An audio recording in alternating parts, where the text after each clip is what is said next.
everybody, how's it going? Welcome back to a brand new episode of the 90. You've got your hosts Greg, Liam, Lucas, and I. Don't forget to like, comment, subscribe, share with your friends. Gentlemen, how are we doing? I'm good. How are you, Woz? We're doing very fantastic today. Thank you so much for asking. We're gonna, of course, delve into the football, the Premier League, La Liga. Before we dive into the football, Serie A. do you mind if I ask the viewers something? Sure. Help us get to 4,000 subs on YouTube. We're nearly there. Supposedly we're there. Are we?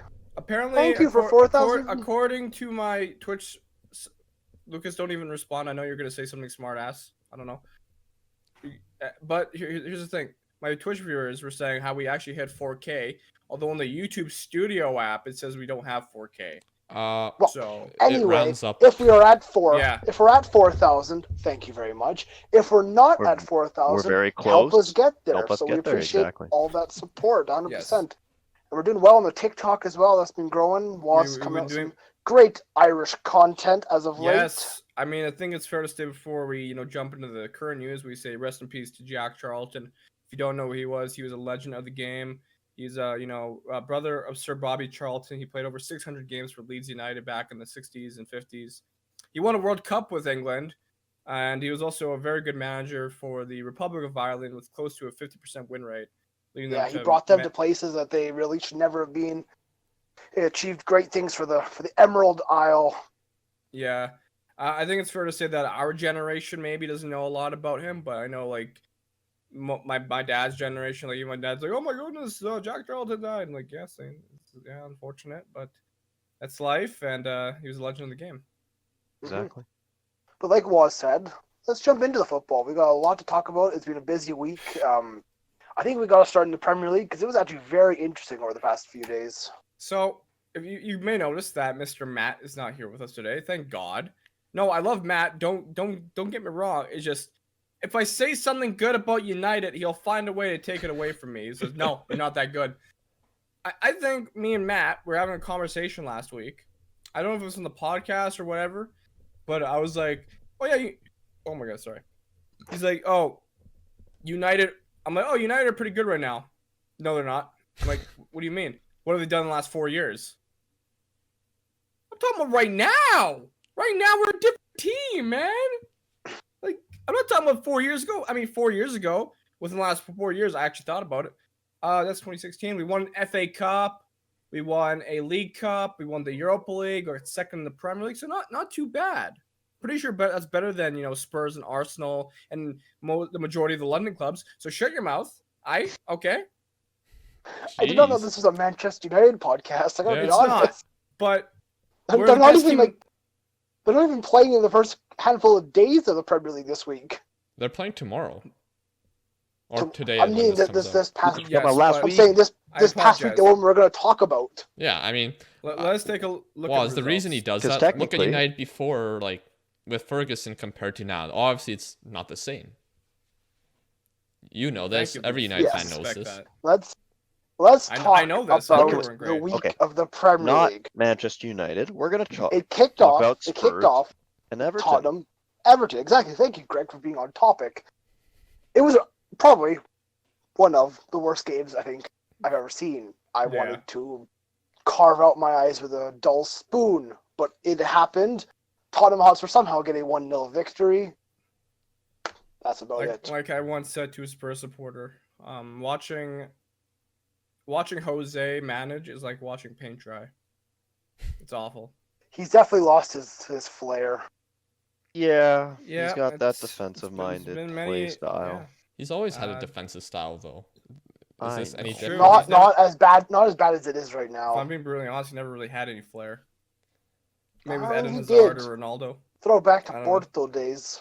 Yeah, 2004 when we were in fucking second grade. Real Madrid. No, he wasn't even that good at Real Madrid. He didn't even win the Champions League with them. Didn't he get 100 points with Madrid or something? He had one of the greatest teams of all time. But he still got sacked. So that says a lot. Yeah, because every Madrid manager gets sacked except for Zidane. Because you gotta bring tables to the tables to the trophy. Tables to the trophy. Trophies to the cabinet. You could argue that Mourinho's the reason why Real Madrid were getting to the levels they got to. He transitioned them from failing 100%. To the Champions League to actually doing somewhat well. Yeah. Well. Yep. Yeah. Okay. Let's move on though in the Premier League. Let's get back on topic already. We're already off topic. Norwich, they're dead and gone. They officially have been relegated this week. They suffered a 2-1 loss to Watford. The next two games on Tuesday were very exciting though. I was going to say that result did not relegate them, but they did lose. No, that did. But later I mean, Watford need the points as well. They're fighting 100%, for survival, so there's a massive I want to talk about the Arsenal Leicester City game that ended 1-1.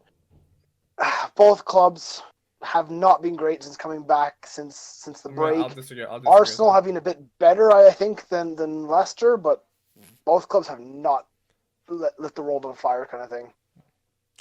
I think that's kind of expected with Arsenal, maybe. I think they've been playing all right since the return. But Leicester weren't doing good, as we said, before the break as well. I'll just say Leicester is losing the plot right now. A little bit. But the game of the day on Tuesday, Chelsea versus Crystal Palace, I thoroughly enjoyed this one. I love me some Crystal Palace. I like Wilfred Zaha and he's too good for that club, if we're completely honest, but I like him there. It ends 3-2 for Chelsea. They get a massive victory in terms of their top 4 potential. Crystal Palace made it very interesting for them. I mean, they hit the post right at the very last minute of the game to almost tie it. But yeah, it was a great game all around. I think Chelsea were deserving of the victory, but just barely, kind of thing. On top of that, match day, because Arsenal played Leicester as well. I just want to say, it's unfortunate that Arsenal drew that game because they weren't playing bad. They were up 1-0 into an unfortunate red card for Nketiah, is it? Nketiah. Nketiah? Yeah. Yeah, he got a really... I mean, he was on for like 10 seconds, I think. Yep. He didn't even touch the ball. And he did a bit of a rash challenge. I don't know why, and just got sent off. Well, do you think it was a red card? In a sense, yeah, it was, but I think the suspension was a bit more harsh. I think he got suspended like 3 games. Well, that's a typical straight red card suspension. Yeah. Okay. Greg, do you think it was a red card? I think it was a red card, yeah. Lucas? Yeah. Probably. It's just always debatable with different refs and everything, and everyone has a different opinion on it. No, I think the refs this season have been very reckless. I gotta be honest. I think it was very, very reckless. I mean, there's no reason. Yes, I know there was no intent to hit the player. There was no intent to injure or anything like that. But he came studs up, flying 3-4 feet away. That's, to me, a solid red card, whether you're on the pitch for 1 second or 1 hour kind of thing. And then moving on to Wednesday, there was a great matchup between Burnley and West Ham. Burnley get that beautiful big... Burnley have actually been surprisingly decent this year. They're now sitting in 10th still. I believe, if I'm correct, Burnley have not lost since January, I want to say. I think they've lost maybe 1 game, but let me check real quick here. I'm going to cruise on back. Jay Rodriguez, I think, has been one of the better players this season. The last loss for Burnley was January 11th against Chelsea. They lost 3-0. After that, they've won every game. That's actually really good. Won or drawn. Yeah. They haven't lost, yeah. But as of also Wednesday, we've noticed that Man City likes scoring 5 goals. They like that number a lot. Almost as much as Chelsea like the number 3. Their new favorite sponsor. But Newcastle absolutely demolished Newcastle. Man City demolished Newcastle 5-0. Anything from that match, guys? Man City being dominant. Yeah, exactly. I think I think Chelsea really pissed them off when they lost. I think Chelsea beat them. They're like, okay, let's just finish the league off. Yeah. Sheffield United, massive victory over Wolves, 1-0. Sheffield United are looking damn good right now. They're keeping their European dream alive. Back to how they were earlier in the season. Because they had a little bit of a rough start coming back. Wasn't getting the results that they needed, but that is a massive victory. Liverpool, they win 3-1 against Brighton. It's a shame that they won. I mean, what does it matter to you, really? I don't like seeing Liverpool win. I don't like seeing United Moving on to Thursday's win, results. A big 1-1 draw between Everton and Southampton. Southampton have been not bad since the return. Everton have been also not bad. Nothing great, nothing terrible. Tottenham, they are terrible. They get a 0-0 draw against the worst team in the Premier League, Bournemouth. Okay, when Norwich is a part of the Premier League, they're the worst team. Sorry. I have to throw some hate on Bournemouth every once in a while because I know it triggers Lucas. I mean, I don't really care push anymore. those buttons. You don't care? Yeah, you can talk I would say they're going to the championship. But being honest, I don't think the Bournemouth's the worst team in the league right now at all. Well, they're technically not. They're not. It's Norwich. It's Norwich. Yeah. But once again, on that day, of course, I just hate Lucas. That's all it is. United did beat Aston Villa 3-0. It was a nice, comfortable victory, of course. Mason Greenwood once again scores a goal. He's done outstanding. We didn't really deserve that penalty that Bruno scored. A lot of people are saying, "Oh, he dove." Some people are saying he dove. No, I think he lost his balance, and it was just a very poor decision by VAR and the referee. He stepped on a man. How I see it though is you would have won the game anyways. Yeah, no doubt. So I don't think it matters that much. But apparently, FIFA are going to be taking over VAR in all the leagues or something like that. Yeah. From what I know, the Premier League has their own little version, which is pretty piss poor if you ask me. There have been a lot of questionable decisions from VAR this season, and it's like, Premier League, what are you doing? Need to get some things sorted out. Yeah, so FIFA has handled VAR kind of well. Except for the penalty, like when the goalie's on the penalty spot line, and then they're off by 1 inch, and they make them retake the penalty. That part of VAR I don't like. Don't you worry. When we get to Serie A, we're going to talk about VAR and how much I dislike it. Triggers me. But let's finish off the Premier League. Moving into the Saturday's matches. Watford to get a 2-1 victory over Newcastle. Again, big result there. 2 penalties by Troy Deeney. The big man smashes them down the middle. You'll love to see it. They've been getting points recently, which is great. Yeah, 100%. Manchester City. Staying alive. Yeah, Greg, you're not used to that. Yeah, Greg. But yeah, Man City, 5-0 over Brighton. Like Waz said, they love the number 5. West Ham, absolutely. I don't know what happened here. They show why Norwich is the worst team in the league. Yeah, Mikel Antonio deserves a Ballon d'Or. He scores 4 goals and it's 4-0. Made him look like. Messi. I mean, no, that's the most un-Messi-like player in the history of the world. But, good job, Mikel Antonio. And what Liam talks about with Burnley against Liverpool. Yeah. Lucas, what happened here? Still another loss. I mean, fair play to Burnley. They scored a goal. There was probably a point where we probably should have gotten a penalty, but it wasn't given. It is what it is. Salah really should have scored the chance late in the match where with his right foot. I thought he was going to just slaughter on the left side of the net, but instead he just kicks at Nick Pope, which was really disappointing because he's been in good form. He's been scoring more goals, so I thought he'd continue scoring more and more goals. But fortunately, he only got, I think, he got no goals in that match, and he really should have.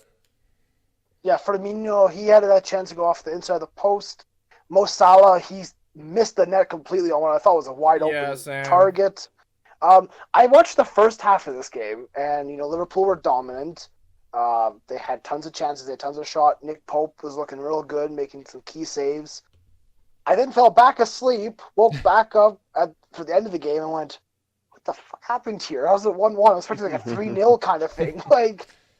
But credit to Burnley. It was a great goal by Jade Rodriguez. They played well. They almost won it at the very end. They hit the crossbar. Lucas was a bit nervy at the end there. But, huge point for them. They're doing well. They're climbing the table. I mean, they're not going to finish in European spots, I don't think, but they're having a good season, I think. Well, is this the first time Liverpool's dropped points in Anfield since Anfield, a long time? A year and a half or something? First time this season, definitely. I know it's been a long time. I think it's been like a year and a half or something. Sean Dyche. Burnley for Premier League next year. Definitely contenders. But the upset of Saturday's matches, and let me tell you, you absolutely love to see it. I gave a big fist pump during this game. I was all on board with this one. Sheffield United 3-0 over Chelsea. You can take your Kai Havertz, you can take your Ziyech, whoever you want. We don't need them. We got Ollie. We got the McBurnies. We have just It's lovely up front. The Big Macs are doing big things. Mm-hmm. I love it. I love seeing it. Chelsea's defense has been so poor, and Kepa, of course. Rudiger is starting to look like a scuffed version of David Luiz, I'd like to say. He says essentially Lucas, you remember when I said that Antonio Rudiger was nowhere near good enough to play for Chelsea? And I got hate on it because, he's world class. Oh, no, Neely, it wasn't just you. It was all of us. At one time, when it was just the three of us on the podcast, we talked about, Rudiger's a good center back, but Chelsea needs something better. We posted a TikTok about it, and a bunch of Chelsea fans were throwing hate at us. Yep. The man is not good enough. Our friend Big Pav on TikTok, he was he wasn't happy about this result from Chelsea. He was so pissed. He's also been screaming that, Rudiger is poor. Also, nice to know, Big Pav will be on the 90th minute next week. A new guest. Very excited to have him on. He's a big Chelsea supporter. Stay tuned next week. Yeah. He'll give a nice raw review of Chelsea. He'll cut into them. He'll carve them out. Chelsea are going to get most of the headlines here. Like you said, they performed poorly at the back. Kepa was not solid. They were not good enough going forward to create enough chances.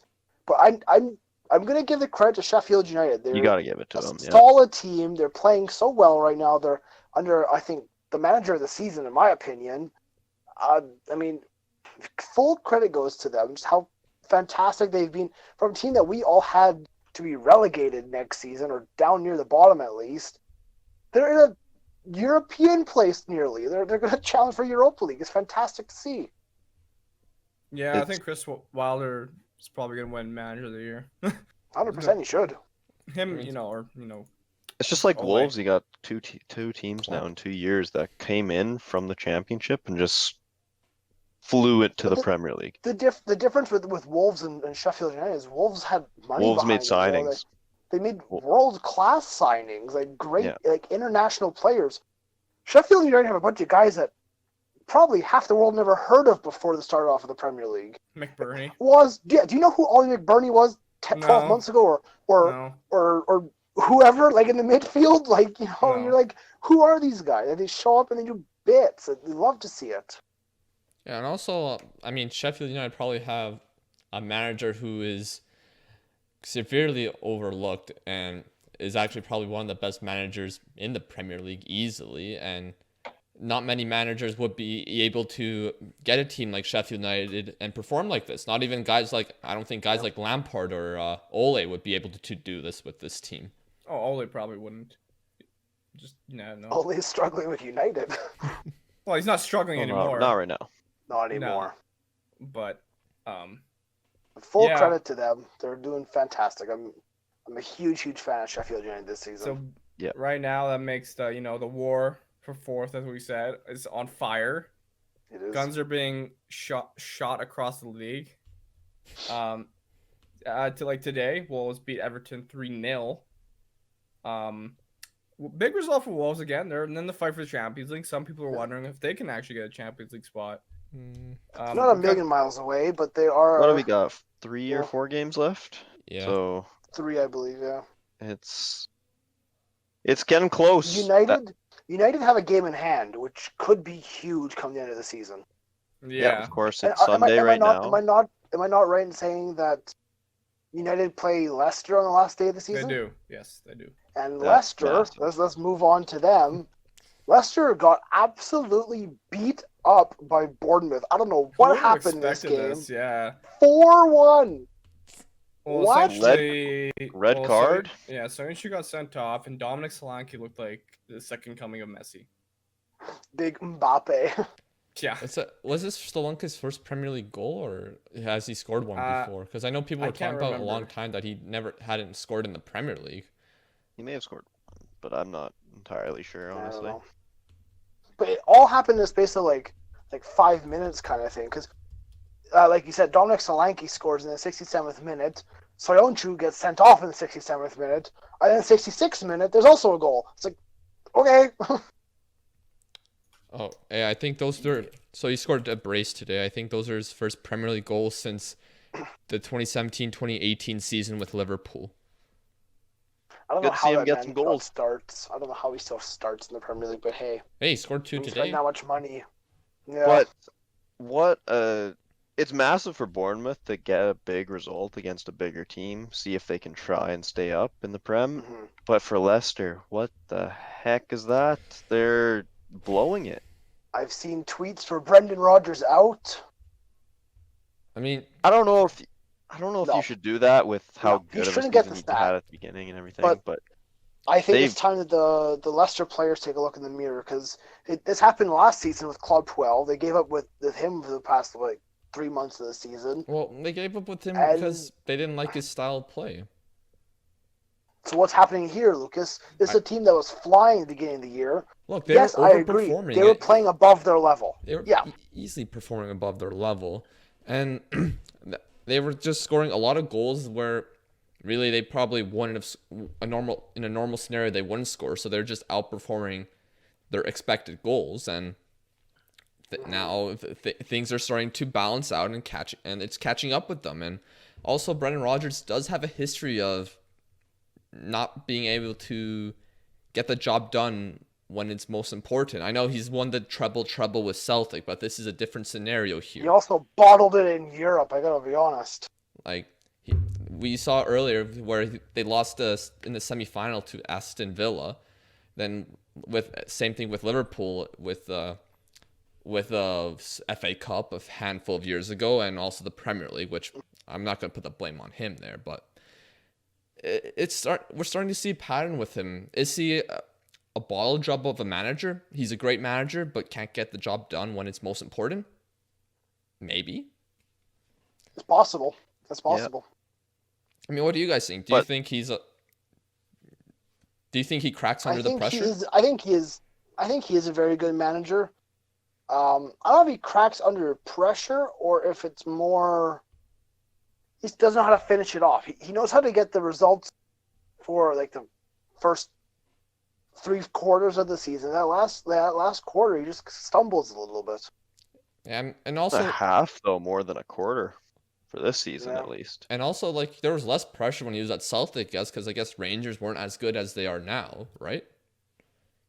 Yeah, 100%. I don't know. Brendan Rodgers is a strange manager, in my opinion. I don't know. I think he's a little bit stubborn, but maybe that's just me. Who knows? Well, the thing is, Leicester also has a different play style to other bigger teams, where they definitely like to counterattack, use their pace, and just get a goal. And when that doesn't work, what are they really gonna do? So. Yeah, 100%. but he is a great manager, and maybe some of the Leicester players are underperforming right now, or maybe they're performing to their actual levels now. I think maybe I think it's definitely that more. They're just underperforming. I mean, yeah, defensively, I think they were not anywhere close to solid today. And I mean, that red card, of course. It doesn't help. Changes the game. Yeah, and with the way they're performing, it's looking likely that they could bottle that Champions League position right now. Yeah, definitely. Especially with United and Wolves coming for those spots. Well, Chelsea could also lose a spot. Yeah, we'll just quickly mention that tomorrow's match, Manchester United and Southampton, if United do win, they go to 3rd place. So yeah. Chelsea currently sitting on 60 points, Leicester City on 59, and then United on 58. There is a little bit of a gap between United and Wolves. I think those two teams are not going to be interchangeable. I mean, potentially, if Leicester continue to drop, maybe they'll slip below Wolves. I doubt it. I think the top five. I think the top 5 right now is going to be the top 5. I think it'll be interesting to see who finishes. We'll see, because like you said, United Leicester at the end of the season. If Leicester loses that again, right? I generally think Wolves couldn't even get 5th. I mean, Chelsea play both Wolves and Liverpool in their final 3 matches, so it's possible. Hey, Lucas, do us a favor. Do us a favor, please. I mean, we're not doing you guys a favor. We just care about ourselves. Yeah, but if you beat Chelsea, do us a favor, so please remember that. Anyways, let's talk about the North London derby, because that was actually a very important match. Well, quickly, just go over the Aston Villa Crystal Palace match, because we didn't mention that. Who cares? Massive game for Aston Villa. I guess. They need the points right now, and they win 2-0. Fuck VAR. Villa will likely get relegated. Mamadou Sakho scored a very completely okay goal, and VAR completely screwed him out of it, and I am upset. Yeah, even Jack Grealish was like, "Oh, well, I mean, why didn't we get VAR on our side when clearly the Man United game it was not a penalty, you know?" Yeah. So. No, it was. I disagreed with the call, 100%. Yeah. He But said it happened. if Bruno Fernandes penalty was given for Man U, then there should have been one today. So. I mean, they won. Yeah. Trezeguet had a brace. Big ups Trezeguet. He's doing actually very well for them this season. Yeah. I think you're kind of he's been okay. Over exaggerating Lucas, for Aston Villa, he's doing what he's doing. And do we think Villa's still going to get relegated? Likely. I don't see them really surviving. Same Bournemouth could maybe, but it's really unlikely. I see the bottom three getting relegated right now. Yeah. Watford's been doing pretty good, picking up points when they need to, and I think they'll stay up. Let's definitely talk about the North London derby because it was a big result. Mm-hmm. Yeah. So to start it off, a fantastic goal by Alexander Lacazette. Laka. What a strike, honestly. He's coming up big. Well, he's having his moments for Arsenal. I know there's talks about him potentially moving on in the summer. I think Arsenal would be ridiculous if they sold him. He's one of the only shining lights they have at that club. But Arsenal being Arsenal will probably let him go for about 38 cents on the dollar, and that'll be his history in North London. But let's talk about Tottenham Hotspur. They get a big victory there. Jose Mourinho finally does something, I guess, somewhat attacking this month, but it was it wasn't the greatest game. I gotta be honest. It wasn't a barn burner. I didn't think. It wasn't the North London derbies of the past few years where Harry Kane scored that lovely curling goal or whatever. Kane had a couple chances on that though, but I think having no fans in the stadium for such a big derby, it ruins it completely. There's no flair if the fans are there. It's definitely not the same. Yeah. I mean, still, there's still importance with this because whenever Arsenal finishes above Spurs on the table, they celebrate what's the day called? St Tottenham's Day or whatever. What's that to do with the result? Well, because they're so close to the table, and Arsenal's only pride left in the season was to finish above Tottenham in the standings. Yeah, but it is true. I think they're are they 1 point ahead of them? 2 points. 2 points. Spurs on 52, Arsenal on 50.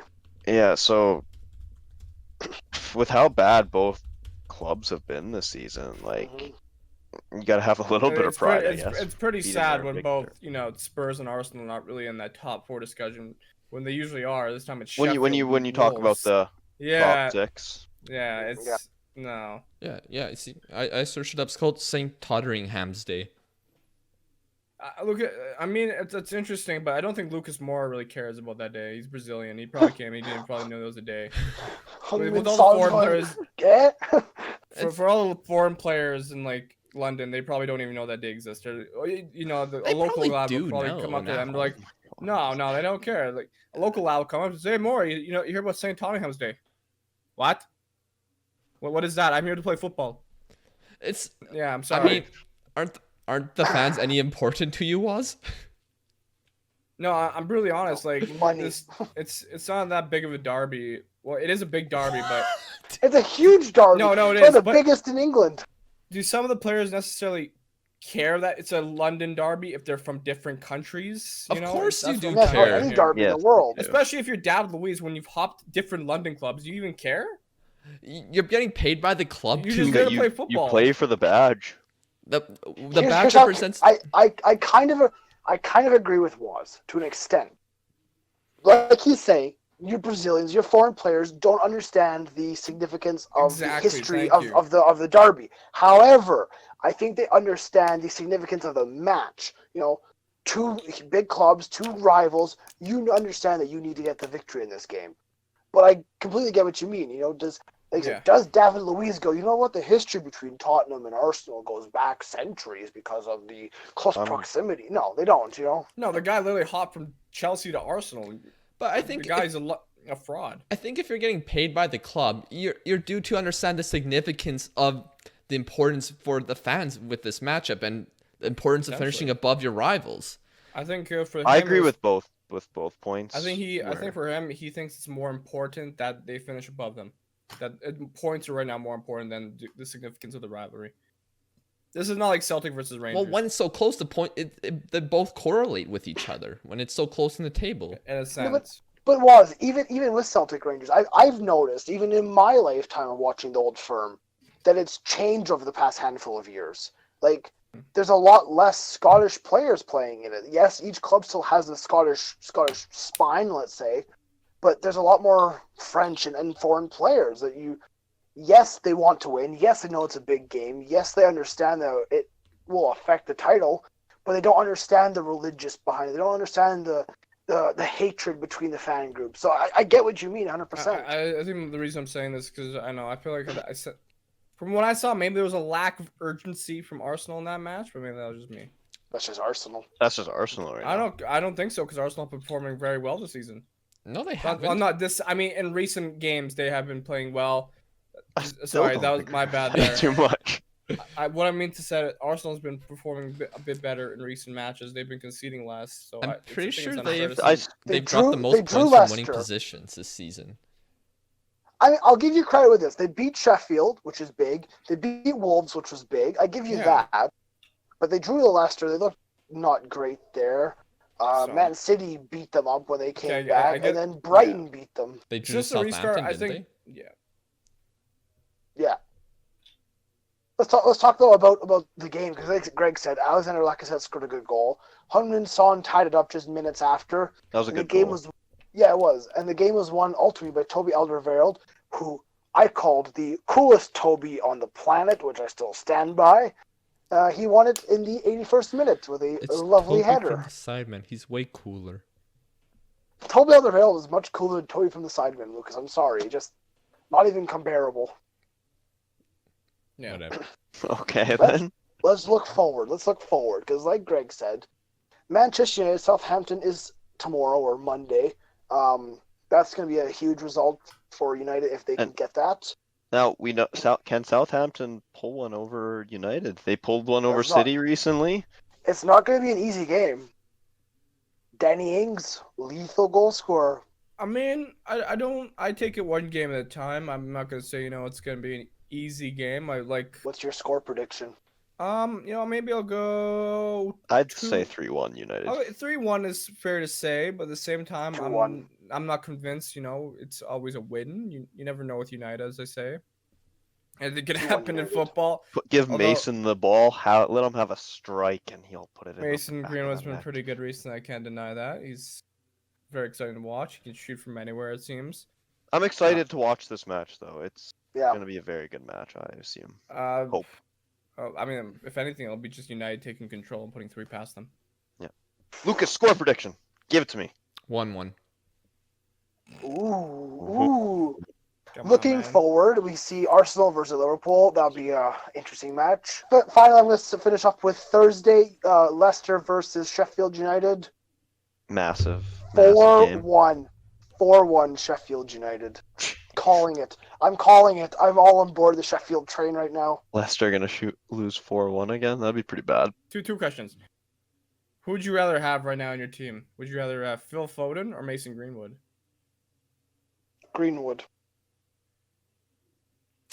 Foden. Lucas? Okay. Greg? Probably Foden. Okay. Are we talking about, for our club? I guess. I mean, who would you prefer in your team? Because right now, Are I'll we- be honest, I was pretty much an idiot of calling Phil Foden overrated earlier in the season. I thought Phil Foden's been actually brilliant since the restart. Can I Since have he's both? getting a lot more playing time, you can see the raw talent that he actually possesses. He's actually a fantastic midfielder. If Celtic sell Hudson Edward, do you think we could take Mason Greenwood on loan for this season? I don't think loan is in the possibilities for Mason I Greenwood want anymore. him. I want Not him. when he's Even going for 6 to months. start. Even for 6 months, please, please. People are even saying, "Oh, why should we sign Sancho when we have Greenwood?" But You know, a little bit of competition doesn't hurt anyone. Yeah. But yeah, and then my second question for you guys, I want to ask this since I'm a United sport. Do you believe that Anthony Martial is underrated? No. No. You know, you think he's underrated? I think he may be I slightly think underrated. I think he's very inconsistent. When he's on his game, he's very good. When he's off his brilliant. game, he's very bad. He was getting compared to Henri when he first came to the club. Everyone was making that comparison. Yeah. So, and I don't know. There's always talks about him not performing enough in past seasons. So I don't see how that can be. A player like that can be seen as underrated. A lot of people expect good things from him, and it's a good thing that he's delivering right now. I don't know, I feel like maybe slightly underrated at time, but Before we move off of the Premier League, I want to bring up the conversation topic of Manchester City. We will learn on Monday if their Champions League ban is upheld or withdrawn. It's honestly one of, if not the biggest moments in this club's recent history. It was about to occur. If the ban is upheld for 2 years like it is currently, chances are this team loses a decent chunk of their world-class players. It would be, I think, unprecedented in at least our generation of a club of this stature just losing all their players so quickly kind of thing. yeah. If the ban is overturned, which I think it might be because Manchester City has money and somehow some deal will be made. I hope not, but I don't know. I just don't trust the world. I think money is dirty, but you never know. Yes, you're not wrong. If it is overturned, chances are Manchester City will be Manchester City and spend another $300 billion. Changes how the table is going to Huge. be based on Champions League spots for the rest of this season. Mm-hmm. 5th place 100%. is up for the tables for that Wolves, that Sheffield United, right? So Well, 100%. Before we jump into the championship, Norwich have now been the most relegated side in England in the Premier League history with 5 relegations. They're shit. So, but I just want to touch on the championship real quick, just because it's been very competitive. And Greg, of course, you support Fulham. What's the news coming out of Fulham? Isn't there some big news? what do you mean? Didn't you guys secure a playoff position? Yeah, Isn't that pretty important? that's good, but we got to get through the playoffs. I know, but the fact, We are Because- going up. Say we are going up. Because right now, how I see it, Leeds is in first. Yeah. Leeds is going to go through. They only need one more. I think it's a draw, and they get it. They had 1 point in the last 3 games. Yeah, and West Brom are in second, and Brentford are in third. They won 3-0. That's why I said 3. Brentford are scary right now.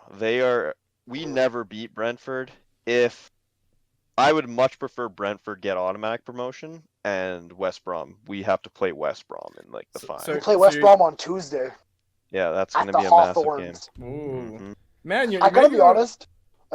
I love the championship stadiums more than I love the Premier League stadiums. Like the Hawthorns. It's too good. How can you not like it? Greg, you're making me want to watch more championship football. That sounds very exciting. The championship is very, very good, honestly. It's If you exciting. enjoy some attacking football, it's good. So, Greg, what you're I don't saying know- to me right now is that you're guaranteeing promotion for Fulham. No, I don't think he said that at all. I He's think he's kinda guaranteeing a nervous. playoff spot. No, I'm just messing around. I Greg, very much do you think you're going to go up though? no. No. Oh, It's I So you want Brentford, to, but I don't Brentford think will we go up. you heard it here first. I think it's gonna be those 3. I mean, Brentford. if I'm looking at goal differential, Fulham is plus 14, Brentford is plus 43. Yeah, they're very good.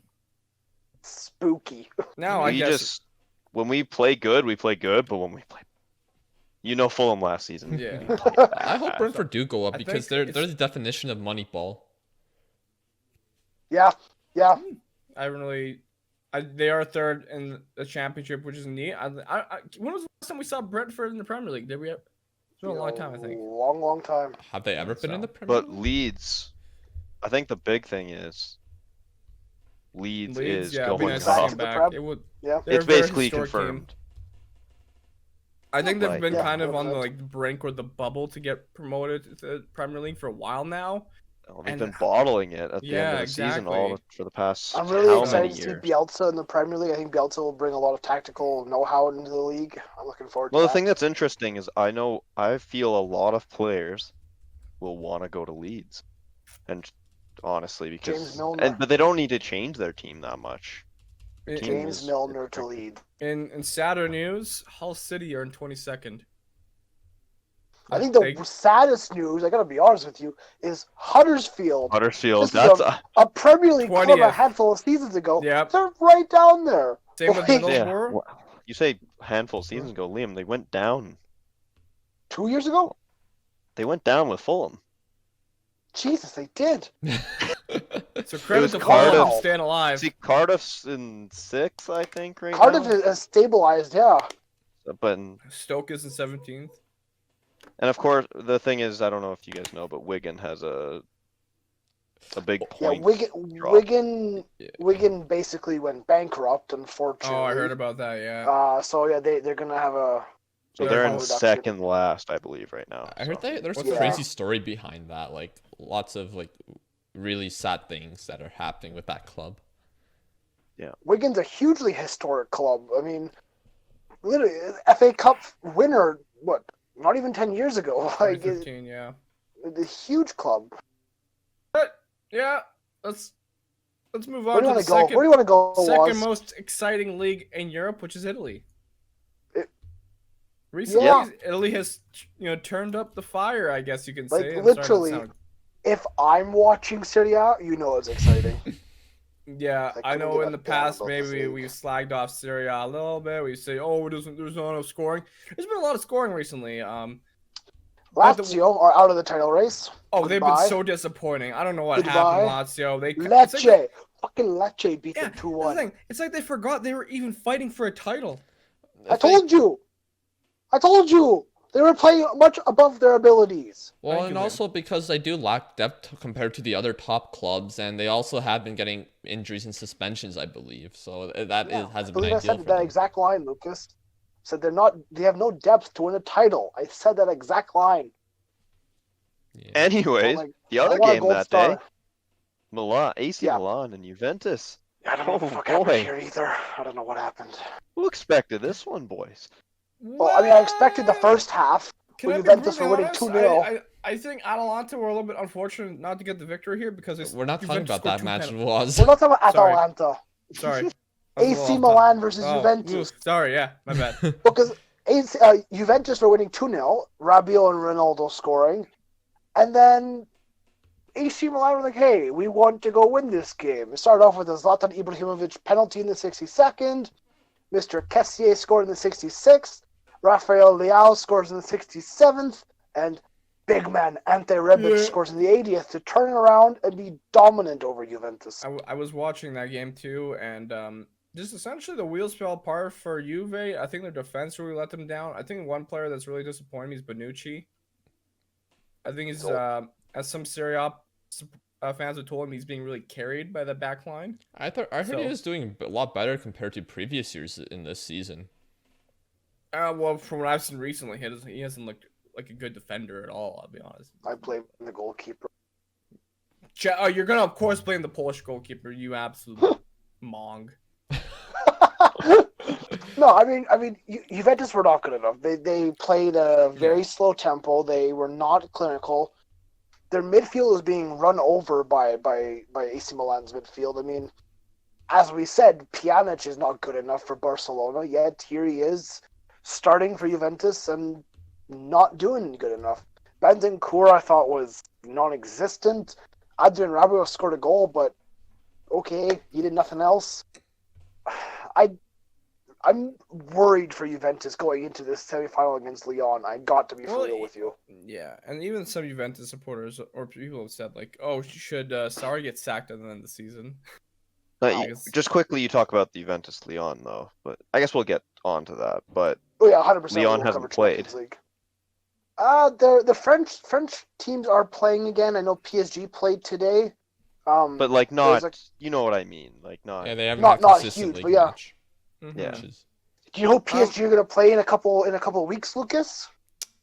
Atalanta? Celtic. Oh. Celtic. Yeah, aren't you? PSG's doing a couple of matches, like, right? Yeah, Celtic and Rangers are both going to go play PSG. They're going to get smashed. Utsun is going to see Mbappe. Although the thing Hey, about this, they played together before the youth level. okay, let's stay on topic. Let's stay on PSG's the gonna be Serie A. Utsun, let's go. Sounds Serie A. One thing I'll say is that Ronaldo has actually been, being Ronaldo again, and he's scoring again and having good performance. Before he was scoring, 100%. but he wasn't necessarily having the best of performances. Now I think he's back to, vintage Ronaldo, vintage CR7, scoring some nice goals, although, still kind of Pinaldo, but Well, Pinaldo. Yeah. Quickly, we'll look at Inter Milan. They drew Verona 2-2. Shambolic Verona club, are a good as I team. always said. yeah, listen to Lucas. Lucas is a smart man with Serie A. Debatable. Moving on, though, to Atalanta Juventus. What the hell happened in this game, Lucas? What happened? This game pissed me off so much. During see this why. during this post lockdown matches, there haven't been really a lot of matches that gave me this great feeling of excitement for football. Really, other than like Liverpool winning the league, I haven't felt the excitement for the sport. But when Atalanta had the chance to go within 6 points of Juventus with like 6 matches left, I thought this is really exciting. Atalanta are probably the best team playing, like right now, best team in Europe, you could argue, with how they're playing. And Juventus have been going down, you would argue, in recent weeks and having tough, 100%. rough of form. So when Atalanta were completely dominant in the first half, where there's a point before the first goal where Juventus did not have a touch in Atalanta's half for over 8 minutes, I thought this was brilliant. I was really having a great time watching them. But just the handball rule came. Yeah, that's what it is, honestly. VAR is one thing, but Serie A has the worst handball rule I've ever seen. Basically, if the ball hits the hand in any capacity, it's a penalty kick. And it doesn't matter if the hand is literally across your chest like it happened, or if the ball is getting cleared out of the box and it just strikes this guy. I lost it, Lucas. Even I was angry for Atalanta. I don't like this club, but I loved them on that day. Liam, yeah. I was so angry after that second penalty shot. How Because it was like in the 89th minute too. Yeah, sorry. Yeah. Yes. How is it possible that in the rules of football that you can give a penalty for a handball when the ball's leaving the box? It's not even going towards the net. Yeah. Like, I don't understand. How's that stopping a goal scoring opportunity? It's just Even the first one. The first handball, his arm is against his body. It's not like it's not going to hit him. Whether his arm's there or not, it's still going to hit him. Like, it's not going in the net. Yeah, he was trying to move away too, and then oh my gosh, I know it's the rules, but like ultimately, we have to say it does end 2-2 between Juventus and Atalanta. Atalanta, like Lucas said, scored first, and Ronaldo with a brace of penalty kicks. Malinowski with a sweet strike. I mean, people who didn't watch this match will probably say, "Oh, Atalanta bottled it," but it came down to some stupid decisions. Bullshit. Atalanta have been playing great this year, and Juventus always somehow find a way to get some points. Ronaldo scores penalties and does a silly celebration. He goes, "See!" Pissed right off, man. You scored a penalty against Atalanta, and you were losing. Like Lucas said, for a moment there, when Atalanta were about to win that game, they were 6 points behind Juventus. And Juventus is in shocking form right now. Atalanta could very well have been title challengers this season. Unfortunately, after that draw, Serie A's done. I'm sorry. I'm sorry. I'm gonna say right here. I've seen other people say this as well. The best club in Serie A is not winning Serie A. I will agree with 100%, that. I agree. 100%. Atalanta had such a good year. Lucas, you could acknowledge this fact. Pre-season, I watched Atalanta versus Leicester City. I went, this club is a joke. Like they get scored on like so much. The defense is shocking. Yes, they can score a goal, but it's shocking. I I have fallen for Atalanta this season. I love their play style. I love their players. I love how they just don't care if they concede 4. Yeah. They'll score 6. I love also that style of football. Duvan Zapata's strike was very nice. I like how the Atalanta kind of carved up the Juve defense there. It was nice to watch. Yeah. Another team in Serie A that's actually been kind of performing a little bit better than usual is Milan. I think it's fair to say they've been getting some good performances. With Gattuso managing them, they did draw No. Napoli. today, Gattuso does 2-2. not manage Milan. You're thinking of Napoli, the wrong my one. God, I swear to God. I apologize if I sound dumb today. It's very hot in my room.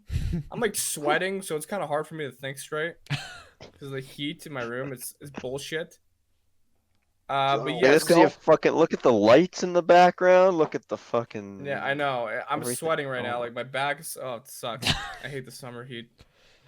I mean, we won't get into the heat, but yeah, AC Milan and Napoli both have been having good performances in the after this lockdown, and especially like Napoli, they obviously won the Coppa Italia, which was fantastic for them. AC Milan, with rumors of, I think it might have been confirmed that Rangnick is coming in. Yeah. There's a lot of think so. excitement for their clubs right now. Obviously, Champions League is impossible for them, but there are good signs coming their way right now. Yeah. Considering how bad they were at the beginning, they were down what, like 10th or something. Yeah, Like, that's so bad for a They've team that's built up a lot of title. ground. That should be a title contender. Well, yeah, like sorry to say, yeah, same thing with like Napoli. They've been also playing better since the restart. I meant to say Gattuso has really turned that club around a little bit. I think with Milan's more so a case. I think you can say that Ibrahimovic has kind of given that team a little bit more of a confidence boost, morale boost, just being there.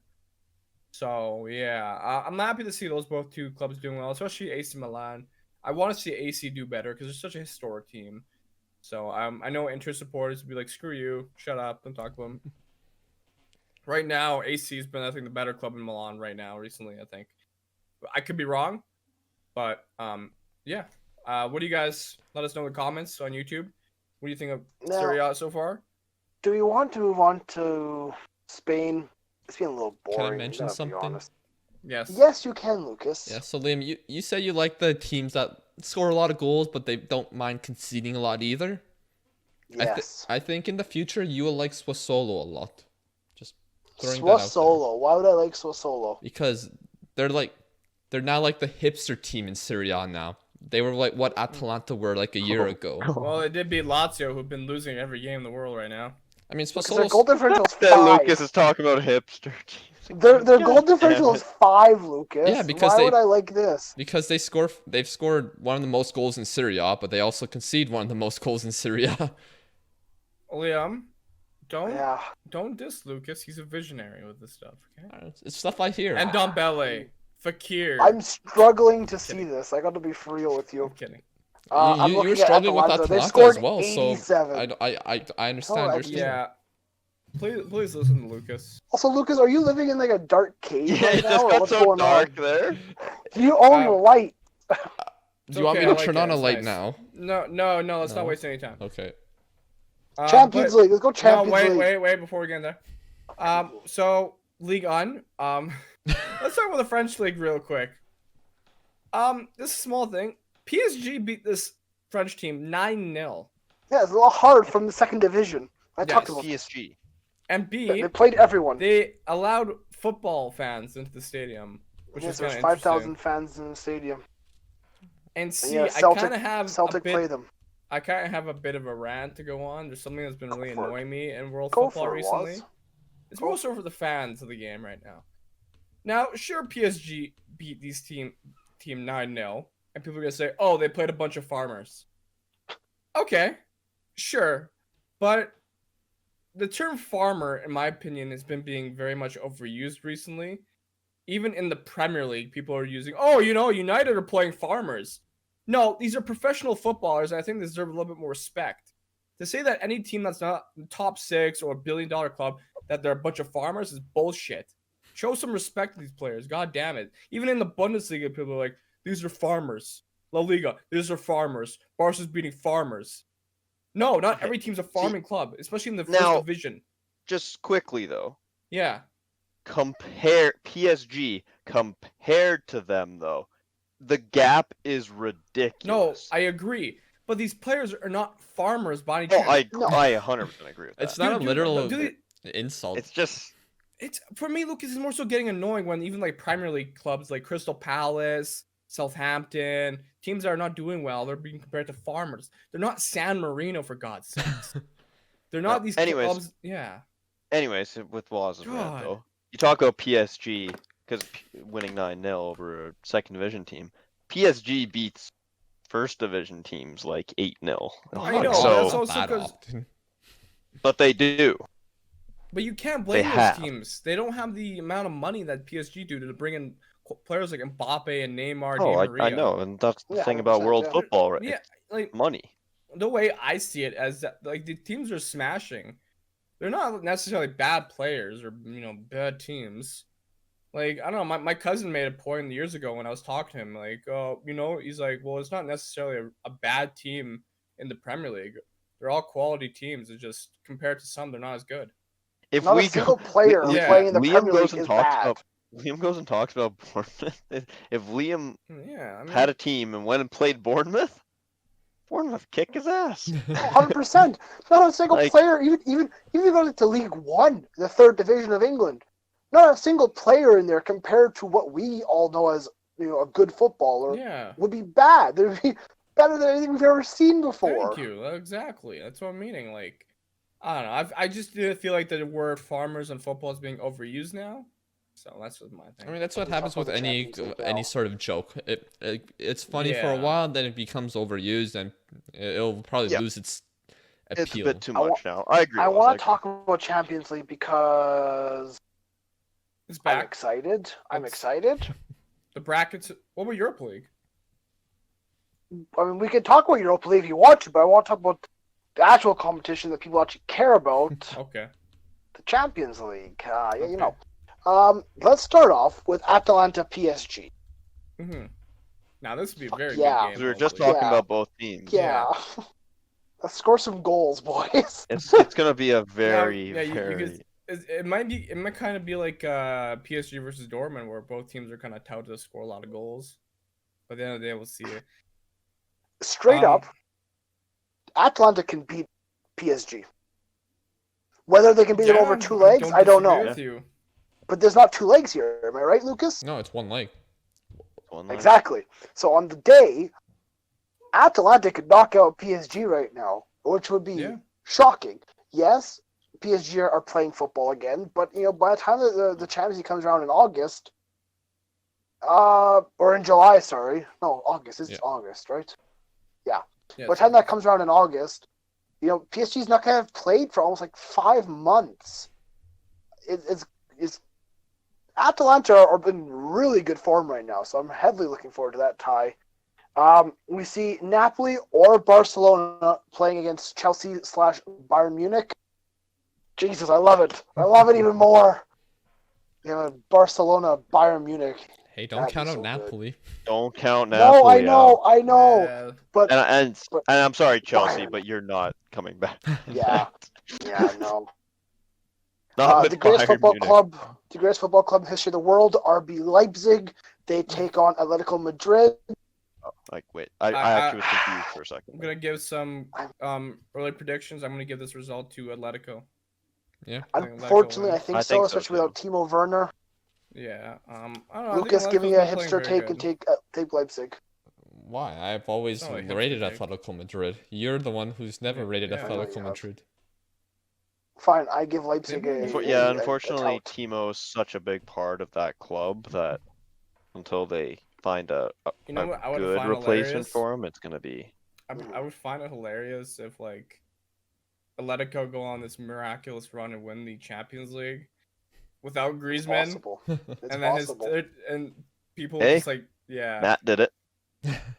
Yeah. not wrong. And I did a dream run with Atalanta, so it's on the cards. I could but see it do we happening. see Real Madrid or Manchester City, they will play Yeah. Lyon or Juventus. Now, Lyon Juventus is still up in the air. Lyon, of course, have the advantage going into the second leg, but Juventus have been playing. Juventus being in poor form, so who knows there? We'll see how much Man City want this result after tomorrow. I think I think they want it's going to depend on what happens tomorrow. Is Yeah. going to be Yeah, a big... not even that. I think I want to see Real Madrid come back, but Man City We've seen are Real pretty Madrid dominant. too much in Champions League, in my opinion. Real Madrid have been in good form though since coming back. I mean, Yeah, they've both pretty much teams have been secured very La good. Liga title. Manchester I mean, City's Manchester City. Both. That's going to be another good game. It's just that's so much quality on both sides. Will Yeah. Leon take down Juventus? Will Musa and Dembele put the sword to them? Musa. Memphis Depay is back for that game. Should be Yeah. at least. And will Barca get knocked out by Napoli? You never know. I'm excited for the There could be a Champions lot League. of upsets, which is Yeah. going to be. It's looking It's- so good. it's And I'm a excited for the one leg fixture. It's just you got 90 minutes, go and win it. You know, Yeah. you don't have to be It tactical. it you makes don't it even more- think about away A little goals. more. It'll go be win. very intense as well, I feel. Yeah, 100%. Don't have to worry Do we about want to away cover- goals. and Do all we that want to stuff. cover La Liga, or Let's do we touch want to upon just it, jump just into 'cause it, questions? What's happened in La Liga recently? Anything crazy? Fast. Real Lucas? Madrid's going to win. Lucas, Barcelona have been performing poor as usual. I mean, they won their recent match. I mean, they're They winning, relegated but- their rivals Espanyol. Adios, Espanyol. Yeah, that's the news coming. La Liga. La Liga has not necessarily been as exciting as Serie A or Bundesliga in the middle But Lucas, look at this. season, but 1-0 over Espanyol, who just got relegated. 1-0 over Valladolid, who are not great. Hey, we saw them. What's before. happening with this club? For the amount Yeah, of they're not good. firepower on Barcelona's squad, that is not. I don't It's understand. not. I not don't, view it good. as- don't I get don't, it. I don't even look at it as When they come firepower into anymore. a game against Napoli, where Napoli's been very good, like we said, You never know. it's gonna be tough. Yeah, I mean, Do obviously we Barcelona still- haven't been Villarreal- super impressive. They've been getting some results recently, but I don't know. I've not been impressed with Barcelona for a very, very, very long time. The Valkyrie. Yeah, that's where Real Madrid's gonna win it. in my opinion, so. Sevilla have won their 4th straight game in a row, which moves them in 4th position. They are nearly securing a Champions League spot in La Liga, which would be very good for that club. I'm pretty sure it's mean, they pretty were much the- secured. It's They basically were secured. the Europa League masters. Now they can take a step up to the Champions League. Here's the first question, I guess, from Reese Dolls 97. Thank you, Reese. I'm a Wolves fan. I really hope we make top 4. Do you think we will make it? Reese, I don't think you guys will make necessarily top 4, but I think you guys can make 5th. And especially if Man City get banned, that'll be amazing. We could probably say Wolves in the Champions League if that happens. I mean, Yeah, and fifth it's is because we are recording this Yeah. Sunday, so Yeah. we don't know what the appeal is for the Man City. So it I can think- either I be think- 5th for them or it has to be 4th. I think if you're a Wolves fan, you're one of the most lucky fans in the Premier League to be able to go watch this team who've grown so much recently Yeah. and exciting young players. I don't think they're gonna get top 4 this season. I think it's gonna be a little too much task. Yeah. But like Waz said, top 5 I think would be the goal there. Potentially 6th and get a With European spot. Leicester, if you think about Leicester are currently in poor form, and Chelsea kind of have some key matches coming up. I think they're playing Wolves, right? We mentioned that earlier. Yeah. And Chelsea's still playing Liverpool. That could be 2 losses right there for Chelsea, which Mhm. could give Wolves some time to maybe we can actually like leapfrog a team or 2 here, get top 4, even top 5, right? I think I it see it all with. yeah. Go ahead, sorry, go on. It Wolves- just depends Wolves what the other actually- teams do. A bit of a lucky end of the season. They play Burnley and Crystal Palace, who Yeah. aren't the easiest teams ever, but No, I agree. they should be able to get victories there. But like you said, they play Chelsea on the last day of the season, which Yeah. will be massive. Now, how I see it though, if they want the Champions League spot, go win the Europa League. Yeah. Finish it off win there. the Ideally, Europa that could still. happen. Although, I know we didn't touch on Europa League, but it's possible that they could play United in the next round. United, Yes, Is it 100%. tournament Yeah. based? not in the It's a semifinals, tournament, but in though. like I think in the semis it could be Wolves United. I thought it was in the quarters that was gonna happen. I think okay, quarters then, yeah. I'm not 100% sure, but I Yeah, thought I read not that. the final. It could Here's a because Inter could be okay. in the Europa League final versus United or Oh. Wolves. Oh god, that'll be a lot tougher than when we played Ajax. Nothing against that Ajax team. It was just a bunch of 17-year-olds versus like Zlatan. Can you talk from Josh? He's been a big supporter of us. Always seen him commenting. Thank you, Josh. Can you talk about De Gea's decline? It's not something I like to talk about because it is there, and I'm not. I watched a video of David De Gea. I'm trying to think back to what they said because in my mind it actually was spot on about what happened to him. It was when David De Gea first came to Manchester United, and he was shaky at the start. He had to earn the confidence of the United fans. Well, he wasn't team. just shaky. He was just like this lanky teenager, right? Yeah. The difference between that De Gea now is that he had like Vidic and Ferdinand in front of him. Yeah, but I'm trying to remember the video. It was such a good video. I'm trying to remember what it was. But as De Gea progressed and became one of the world's best goalkeepers, he got not overly confident, but he got comfortable in a sense. He knew he was number one at United. He knew he wasn't going to get sold. He was one of the world's best. The World Cup, when he went with Spain and had a horrendous tournament, I think really deflated his confidence. I think he's like, oh my God, maybe I'm not as good as I once was. Maybe I'm a bit off form. He had the contract renewal right before then, I believe, was it? The entire Real Madrid issue happened, The fact and then not only did he not go to Real Madrid, but Real Madrid then signed Thibaut Courtois, and he's been more than okay since going there. So it's not like he's getting his move to Real Madrid anytime soon. That ship has passed. Courtois has actually been very good at Real Madrid recently. 100%. So I think De Gea not getting his big move to Real Madrid, having a shaky World Cup with Spain. Since that World Cup, he's come back and not been the David De Gea that we all know. Another thing is he's had some shaky just international tournaments. Even 2014, I think he was starting. I can't remember. Was he starting 2014? Yeah, probably. I thought it was Casillas was still starting then. Maybe. And I know 2016 he also didn't have a good Euros. So I don't know. It's an interesting case because everyone's like saying, "Oh, should United get rid of him?" Like ideally, you would think maybe sure, but at the same time, where does he go? Yeah, and United have only conceded around 33 goals this season. It's not like he's been terrible. It's just he makes some very poor mistakes. It's more just a quick bad goal gets put around him is what I see more than an overall bad performance. But that's the thing with those bigger teams that we always talk about. Those goalkeepers need to come up when they need to come up, right?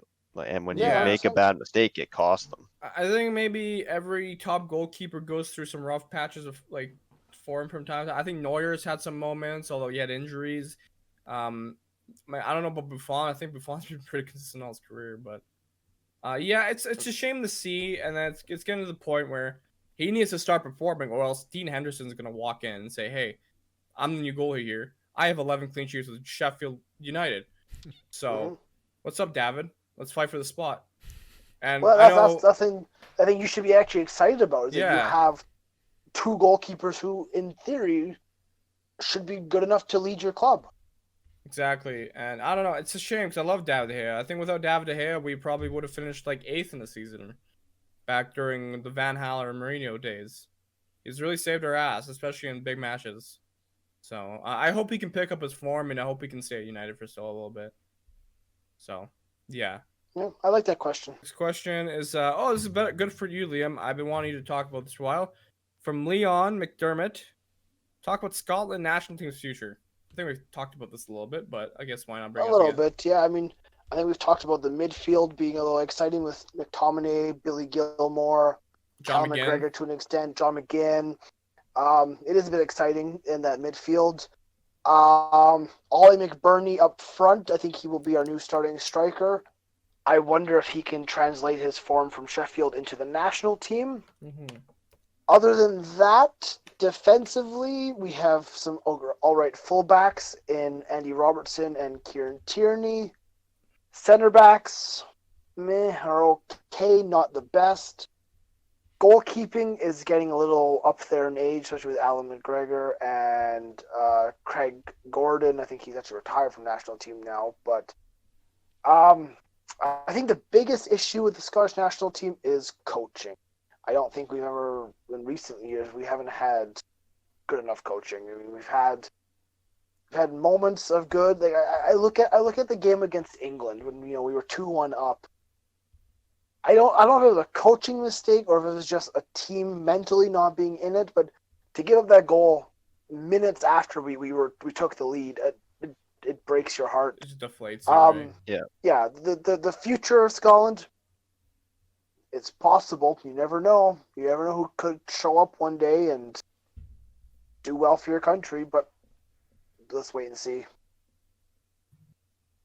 Let's just qualify for a tournament. That's all I ask. Yeah. Jeez. Thoughts on Czech Republic team? Nedved, Baros, Rashitsky, Pabrovsky. Probably, jeez, my butcher this. Maybe their best tournament, Euro 2004. I mean, the standout name for the Czech Republic. I mean, you can't forget about Petr Cech, of course, Yeah, one of the Petr best Cech. Premier League goalies of all time. Also, I feel like Pavel Nedved is one of those icons of world football that doesn't get enough respect. Yep. Man was absolutely brilliant at Juventus in like I think the 90s and thousands. I never got to watch him, but I do watch his highlights on YouTube. And man could score from anywhere. Oh my god, and his passing was phenomenal. I don't know. Won a Ballon d'Or. Yeah, a lot of people, and he's also running things at Juventus right now, Pavel Nedved. So It's a big role there. In their boardroom. Yeah, look, them. Sorry, can I say something? Oh. The way I view Pavel Nedved, sorry, Lucas, it's kind of what Robert Lewandowski is to Poland right now, kind of similar thing. Yeah, probably. Yeah, but anyways, go ahead, Lucas. Yeah, I mean, Euro 2004 was a big tournament for the Czech Republic. I'm pretty sure they made the semifinals where they lost to Greece in the semifinal. Milan Baros, who scored so many goals in that tournament, I think he scored more goals in that tournament than he did in like a certain Premier League season. So that's a little odd, but yeah, Crazy.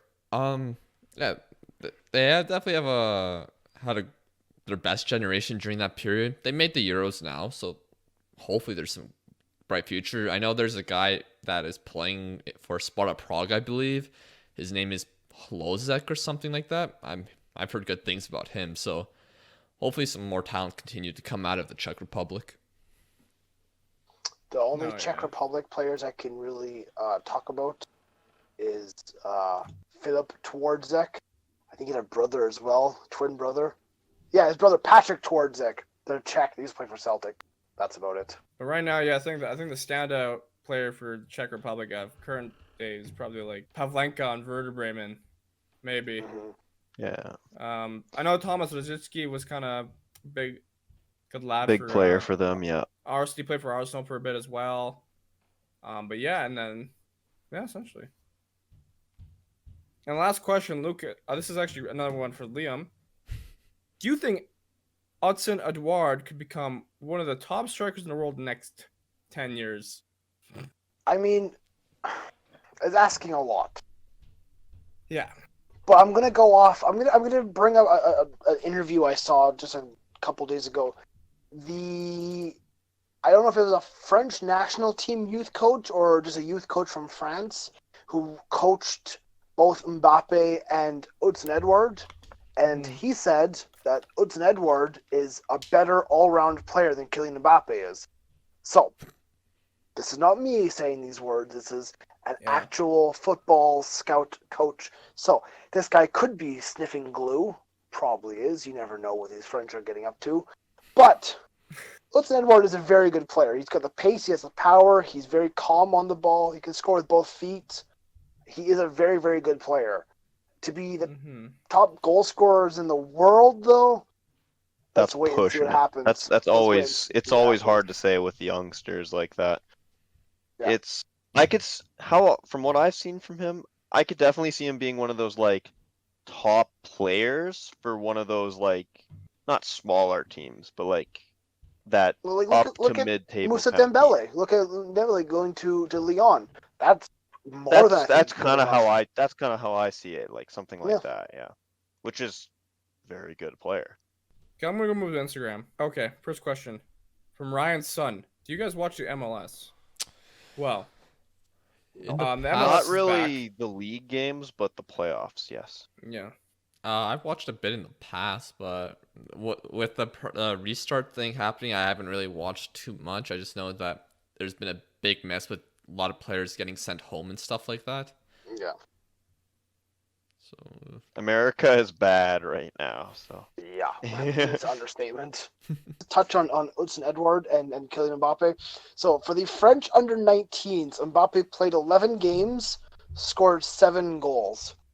For the French under-21 team, Hudson Edward has played 6 games, scored 11 goals. that's different levels. Is he better? Is he better than Mbappe? He So could say also anything. he could have also put like a San Marino under 21s. I think he scored like 6 of those goals in 2 games. I gotta be honest. If Man City from Noah Foley win the Champions League and the FA Cup, have they had a better year than Liverpool? One could argue yes. That wouldn't be a bad shout. That's a good question, honestly. Yeah, Lucas, what do you think? I mean, I don't think Liverpool Liverpool give a damn. yeah. I mean, Liverpool did what they needed to do and win Yeah. that Premier League title, which they've been waiting for so long. For me, it just matters about the importance of the trophy you win. I think on paper, yeah, City, if that happened, City would have 2 trophies over Liverpool's 1. So in that sense, technically, yes. And if they won the Champions League, that'd be very meaningful for the club because it's their first ever time winning it. And Pep Guardiola Guardiola has done the job that he came in to do. But I find it sort of similar with it could be in a similar case to last season where Liverpool winning the Champions League kind of overshadowed City winning the league. And in the same case with Liverpool winning the Champions League in 05 kind of overshadowing Chelsea's winning the league that year. Yeah, that's true. The only difference I find with last season is they won it by a point, right? Rather than what the 25-point gap difference right now Yeah. in the league, and so like, yeah, something like that. Yeah. But And there's probably I no do way. like that question. Yeah, even if City won the Champions League and FA Cup, it's not going to overshadow Liverpool winning the league because. No, especially with, like the No. first one, yeah. But I can see I- what the guy means. Well, because like Um, in terms of City had a down year in the Premier League, no one's going to deny that. We all thought I think everyone thought they would just win it again, and so if they do need to win those trophies, of course it'll be a treble. And if they did do that, and it would be massive for the club and try and help them with how bad they did in the Premier Oh, League. I guess technically it is Not a that they trouble. did not. Yeah. it'd be interesting if Man City do get a bit of a ban, but they still win the Champions League. It's like, nice, you can't even defend it next year. But then they could Alright. take the trophy home and never return it. Yeah, fight for them. We're keeping this one. Make a new one. Massimo has asked us a couple of questions, but I'll go with this one. What are your thoughts on the Argentinian League, and their national squad? Well, the national squad, of course, has a lot of good forwards. We know, Aguero, Messi, Di Maria, Dybala, Icardi, Higuain. The list goes on. Lautaro. Lautaro Martinez is coming through. Who else? But unfortunately, I don't really know which young players are coming through for Argentina at the moment. I know Dybala has been in great form for Juventus currently. Let's see if he translates to the national team. They've had some poor managers, especially in 2018, which cost them the World Cup, probably, in my opinion. I mean, And to talk about the domestic league in Argentina, I think they have one of the biggest rivalries in all of football I think, between Boca Juniors and River call Plate. me crazy. I think it's probably the most heated derby in world football. Probably. It's just a little bit over Rangers and Celtic lean. It probably is, honestly. Yeah. The fact that they were in the final of the what was the final? Lucas, what final were they in? It was the Copa Libertadores. yeah. Thank you. I would love to go to one of those derbies, but I might die or get lung cancer from all the, flares. So Don't worry, Walls. I'll protect you. We'll go. have a okay, good I'll time. wear a mask. Don't worry about a mask. Who would you support? Boca Oh. or River? I'll go with Boca Juniors. Lucas, I don't know. You're gonna cause some Greg, who you supporting? This is gonna be some big names that come through those clubs. this is a war in the 90th minute right now. But I'll go against Walls. I'll go River Plate. Yeah. I'm choosing Boca Juniors and La Bombonera. Let's go. Let's climb those fences. Let's have a good time. All right, Lucas, choose River Plate then. I guess so. Wyatt has asked us another question. This is all for you individually. I think we've had this similar question before, but what is one player you would want to see come to the club you support? Oh, This like is a a hard good one. player or just a player you want to see? Any player. That's, This is so hard because I like to see multiple players. If I'm being Yeah, realistic, I mean, my club's in the championship right now. I'm I being could real- use a lot of players. yeah, if I'm being realistic, I'd like Skriniar from Inter to join United because we need another center back in my opinion. That's kind of class. But Yeah, if I was Fulham gonna needs pick- a big center back. it's so hard because the three players I would love to see in a United kit would be bring back Ronaldo maybe, CR7, come home. Your loan move's done. Messi would also be very nice, and then it's like I don't know, and then Robert Lewandowski because why not? The Polish player in the United kit, make my day. Okay, but I want to instead Yeah. of being like the best players, Yeah, talk about someone who personally you'd want to see where the United kit. Lewandowski. Okay, Tough to get him in there right now, but Lucas. I can't really think of a good name, so let's just go with Akinfenwa. bring Out of back anyone in the Lewandowski. world, you can't think of anyone in the world. Mbappe, like Mbappe in red. I mean, He'll have the quote. I've always wanted to play for at Hatfield.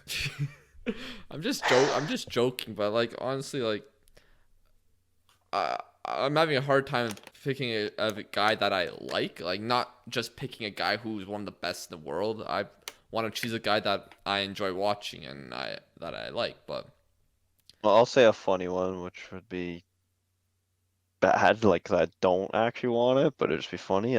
Bring David Luiz to Fulham. I mean, that's not even fun. That's actually a good Jesus signing for you Christ, guys. this is a club that can't defend. You bring in the worst defender. Jesus. We're not bad What's defensively another one? this season. For myself personally, I mean, like Waz said, everyone's gonna want the Messi, Ronaldo's, and Mbappe's, the best players in the world, kind of course. thing. But if I had to pick someone I want to see play for Celtic some point in his career, I don't think it's gonna happen. James McLean, Stoke Wow. winger, big Republic of Ireland guy, big Celtic fan. I bleeds green and white 100%. I love what he. I don't love what he stands for per se, but I love his strength and that how he defends his thoughts and his opinions, and he does not back down to anyone. I've always wished he came to Celtic even for a loan move or something like that, but being 31 years old, I don't think he's going to be coming to Celtic Park anytime soon. Because he's real cheap. Can I say Arda Turan before he lost the plot? Before he went to jail. I mean, We'll see. obviously, in the past I wanted Fekir at the club, but that got cancelled last minute. Well, I mean, if you really want, you can get Ndombele. He wants to leave Spurs now. Wouldn't be bad. Wait, what? But I don't know if you have any YouTube questions. Shout out to Play alongside, Alex me Bona. He made us look like fools. He's like top four go to Champions League in Italy and 5 + 6 go to Europe. But come on, guys. I apologize, Alex. That was our fault. What happened there? I was asking in that with the episode you weren't there. I asked the guys, does top 3 go to Champions League in Serie A or is You it didn't top ask 4? it, you said it. Yeah, you said it. Yeah. And Lucas, you have to be I here. don't You're the know. fact checker, okay? We don't know anything. That's We're not just a here. hard thing to know, though. That's Italiano no bueno e come si dice. ciao. I don't know. I know nothing. Do you Benevuto. have any other questions? Shut up. well, okay, well, there's one from YouTube, I think. Thoughts on Bukayo Saka?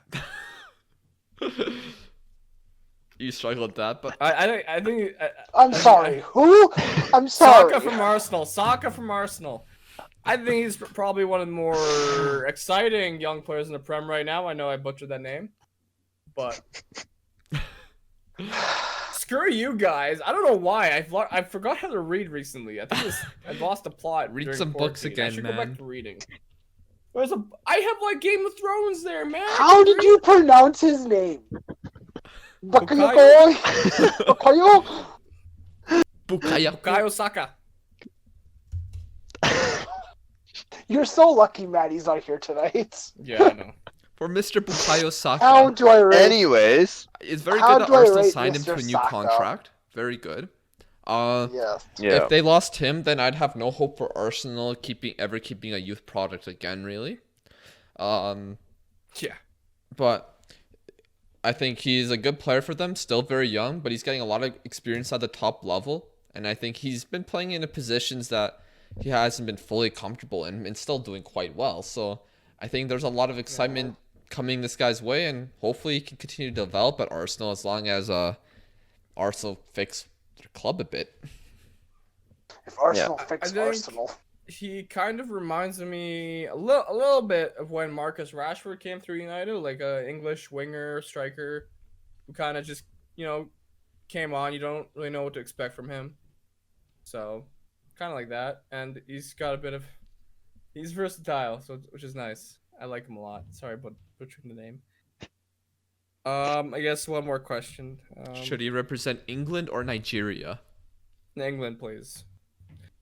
But England have plenty of wingers. England has a Yeah, go to lot. Nigeria. Him and Nick- Zaha can tear it up. Zaha's Ivory Coast.